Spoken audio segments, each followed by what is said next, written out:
You're listening to Soap Dirt, the latest in television entertainment news.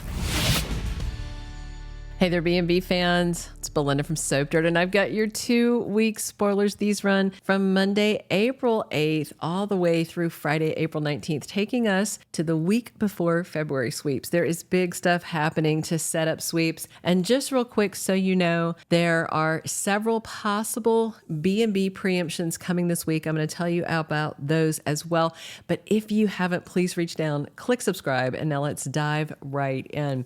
So, Monday, April 8th, 2024, we have Finn comforting Hope Logan. They continue talking. It looks like they're still going to be over at Il Giardino, while Deacon remains at the crematorium. And Finn talks more about the loss of his biological mother, Sheila Carter, who, of course, all viewers now know is not dead, thanks to that last-minute toe count on Cliffhanger Friday. And, of course, Hope is continuing to talk about her loss of Thomas. And Finn, of course, is glad and doesn't think that she should give him a second look, but we all know Thomas and Hope isn't done yet. We also have Deacon completely freaking out at the crematorium. The scene that you saw on Cliffhanger Friday continues on Monday. He can't get the body back out of the oven, and those 10 toes are about to be consumed by flames, which means he has no proof, and if he doubts himself at all, hopefully he won't, but he might even question it based on events later in the week. Tuesday, April 9th. This day and Wednesday, the 10th, may be preempted in Mountain and Pacific time zones due to UEFA soccer matches. And there's a slim chance of a preemption on Monday for eclipse coverage. So the Monday one, depending on what they decide, could push these episodes down. We'll just have to wait and see. We won't know until Monday afternoon because they aren't really being clear, but most of the networks are doing some sort of coverage of the total solar eclipse. So on Tuesday, we have Deacon coming back around to tell Finn what happened at the crematorium and why he thinks his mother Sheila is alive, but he is met with skepticism. As far as Finn is concerned, his wife Steffy confirmed, yes, indeed, she stabbed Sheila to death, so it just doesn't make sense to him, and he's still trying to process grief, and then Deacon comes and throws this at him, and it's just a lot to process. Finn leaves from there, and he's going to have a conversation with his wife, Steffy Forrester, who, of course, wants to know about the memorial service. She's very ticked off that Hope was there. And, she had that conversation with Liam last week that we all saw. So I'm guessing that Steffy is going to ask him about Hope and is probably going to sling some more mud her way. Meanwhile, at Forrester Creations, Hope Logan has a team meeting about hope for the future. And she wants Luna working with Zende, which freaks Luna out. And it has her on the brink. She is very stressed at the idea. Everybody's encouraging her to work with Zende, including her boyfriend, RJ Forrester. So it's getting pretty awkward. Wednesday, April 10th, and again, a possible preemption in Mountain and Pacific time zones. If you are preempted, you can watch on Paramount Plus if you have a login there. And if not, you should be able to watch on CBS.com without a login, without going through the paywall, because they do that with unscheduled preemptions.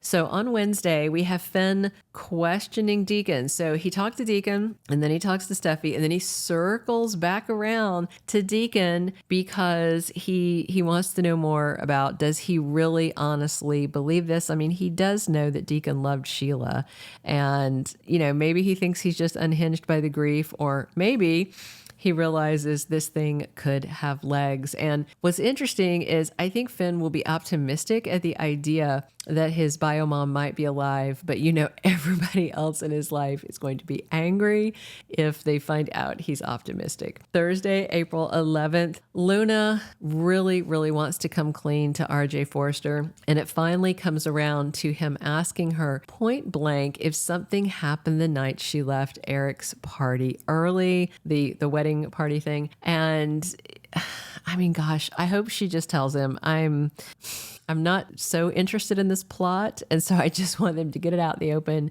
so it blows over, and whatever happens, because I'm just tired of all the angst. Meanwhile, speaking of angst, Deacon continues to be tormented, and he gets into a confrontation with Ridge Forrester. And we know how Ridge feels about this. And I wonder if Ridge is going to say the things to Deacon that he said to Finn. Remember when Ridge called Sheila an animal who I think he said deserved to be put down? So I can anticipate a really nasty and confrontational conversation between the two men.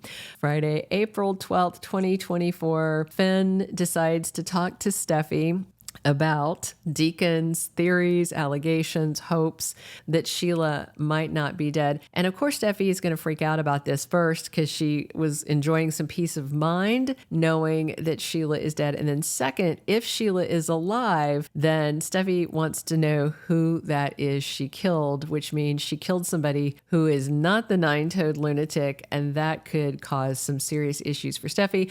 I am guessing that Ridge is going to be furious about all of this. And Ridge, in fact, that day gives Deacon a harsh reality check, while Zende opens up to Carter Walton and tells him about his affection for Luna. That takes us to the week of April 15th through 19th. Deacon Sharpe, poor guy, is desperate for someone to believe him about Sheila being alive. And honestly, Finn might be his only ally in this, just even considering it as an option.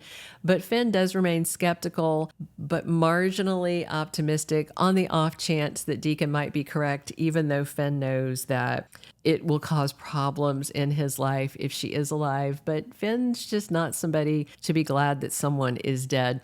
Steffy and Ridge are furious at the very notion that Deacon thinks Nine Toes isn't dead and what this could mean to the family, but they are also trying to refuse to even open their minds to the possibility of this. And I just wonder how many of these people will remember Sugar, because she was briefly on B&B, but was over on Y&R. So I'm wondering about not the fans, but the characters themselves, if they remember, oh yeah, Steffy had a doppelganger, because that was partly over on Y&R, but then Sugar started out on B&B. So I'm very curious if somebody brings that up, because Deacon's known Sheila for actually a long time, so he might have some awareness there too.